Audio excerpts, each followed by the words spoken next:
As a businessman and real estate developer, I have legally used the tax laws to my benefit. If you haven't been living under a rock, you know that the New York Times released an expose on Donald Trump's tax returns earlier this week.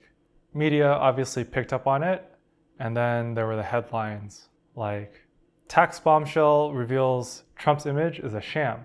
"Trump's tax return shows he's a national security threat." And $70,000 in hairstyling expenses, Ocasio-Cortez attacks Republicans over Trump's taxes. Which, on that last point, is pretty ridiculous. You know, I could understand if his hair looked good, but this? I mean, even if he got his hair styled every week, that's more than $1,000 a haircut.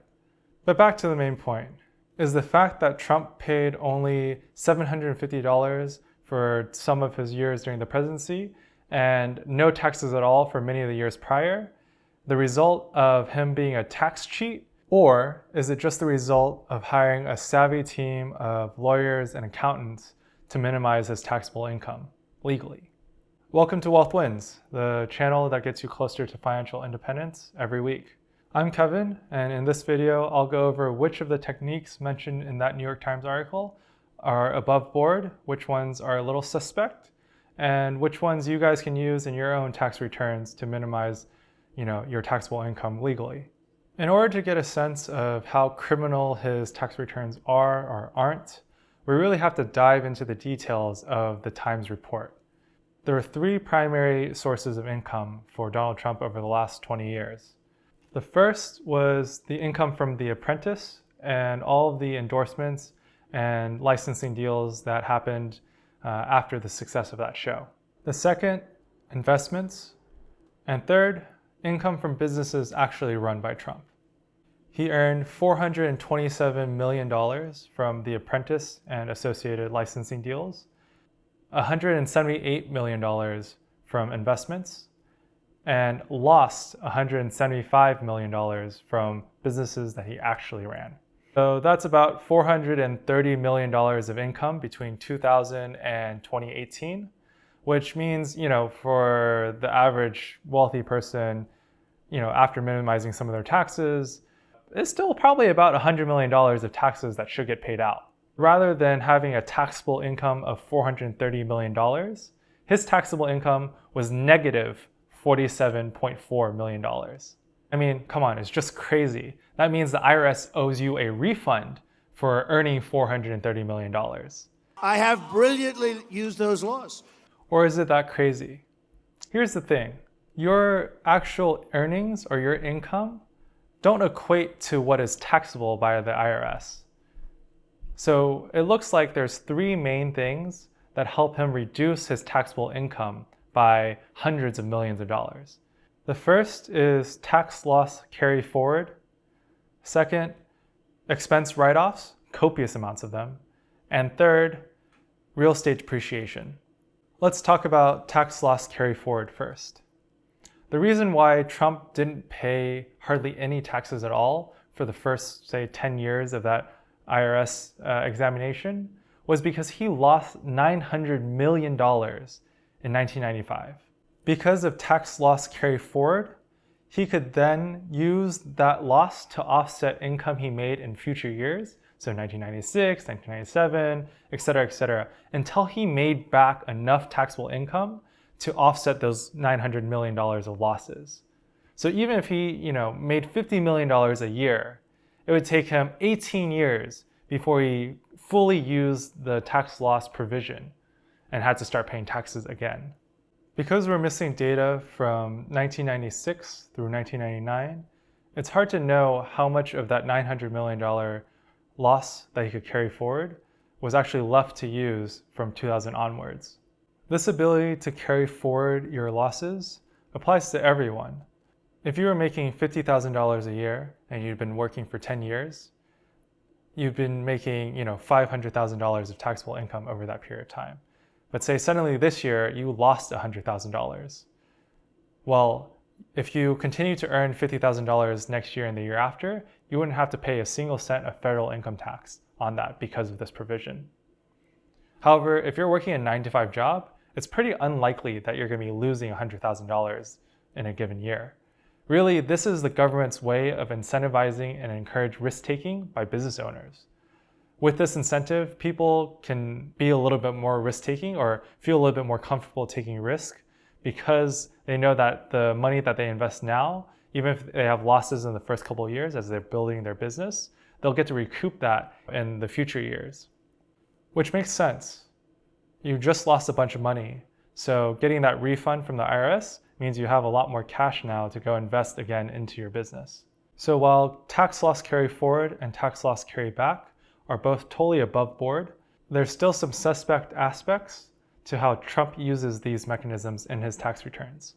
During the Great Recession, Trump suffered huge losses from his businesses in Atlantic City, specifically his casinos.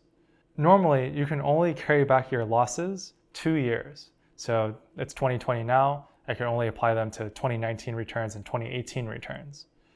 But there was a special provision during the Great Recession that if you gave up control of your business and gave up all ownership, just basically walked away, you could carry back those losses further than 2 years. And for Trump, that was great.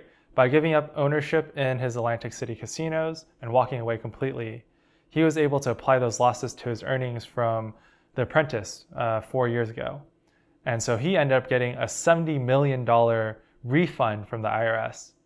However, the condition for applying that tax loss carryback is that you can get nothing in return, no compensation in return for walking away from your business. Allegedly, Trump got 5% in a new casino entity after he gave up controlling ownership. So that's why he's been under audit for 10 years and counting, which goes to show how well-funded the IRS is at the moment. The second key component to his tax minimization strategy is expense write-offs. If you own a business, you can deduct costs and write off expenses related to various aspects of your operations. In President Trump's case, many of those expenses will be legitimate, such as landscaping fees or paying for lawyers or buying tableware for his resorts. However, some of his other expenses, a little questionable, including paying 6 figures to his daughter and the aforementioned meme-worthy hairstylist fees. For example, one of Trump's hotels could have revenue of $20 million, expenses of $15 million, including the cost of your employees, administration, operations, and so you'd be left with an operational income of $5 million. So you would think, you would tax them on that $5 million. But no, some of that $15 million, say $3 million is deductible. So you end up only having to pay taxes on $2 million of income rather than $5 million. And that's, where these write-offs come into play. One of the key benefits to running a business, and why I recommend everyone have at least a side hustle. You can write off everything from office space, utilities, transportation, gas, car rentals, flights, and even meals. One of my biggest tax deductions is my home office. And that's because I take an itemized deduction rather than the standard deduction because the cost of living in the Bay Area is so high. There are guidelines to what can be considered a business expense, but it's somewhat subjective. A good CPA will let you know what's usually acceptable though. Lastly, Trump got a bunch of tax breaks that probably aren't accessible to the average person. He got a tax break for restoring a historic hotel, for example. But the thing that everyone can enjoy is the depreciation that comes from holding investment real estate. Even though we all know that real estate technically appreciates over time, that's not how the tax law is written. In the eyes of the law, you can deduct the value of your home over the course of 27.5 years.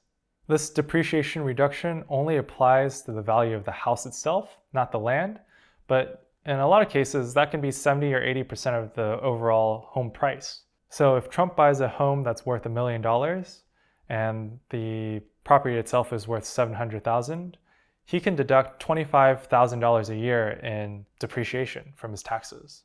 Now, if he holds $500 million in real estate, that means he can deduct $13 million a year from his taxes in depreciation. Think about it. For someone who earned something like $500 million over 20 years, that's half of his taxable income every year that just gets written off by depreciation alone. What's notable here is that you can only take this depreciation reduction from your taxable income if that home is an investment property, not if it's your primary property or your secondary home that's not being rented out. However, Trump apparently classifies all of his homes as investment properties, even the ones he lives in. So I'm not sure that that's entirely above board, but hey, what do I know? The thing I can't stress enough is that earned income, the money that goes into your bank account, is not the same thing as taxable income, the money that the government recognizes that you earned. Through various measures, your effective tax rate can be much lower than the headline rate for your given income bracket. Whether you agree with this or not, the law is the law. In the meantime, I take advantage of the benefits available to the everyman and use that extra income that I'm saving from taxes towards a cause that I care about, whether that's simplifying the tax code or buying more investment assets. That's it for this episode of Wealth Wins. If you found this content useful, consider liking and sharing this video. For more content to level up your financial savvy, subscribe to the channel. Until next time.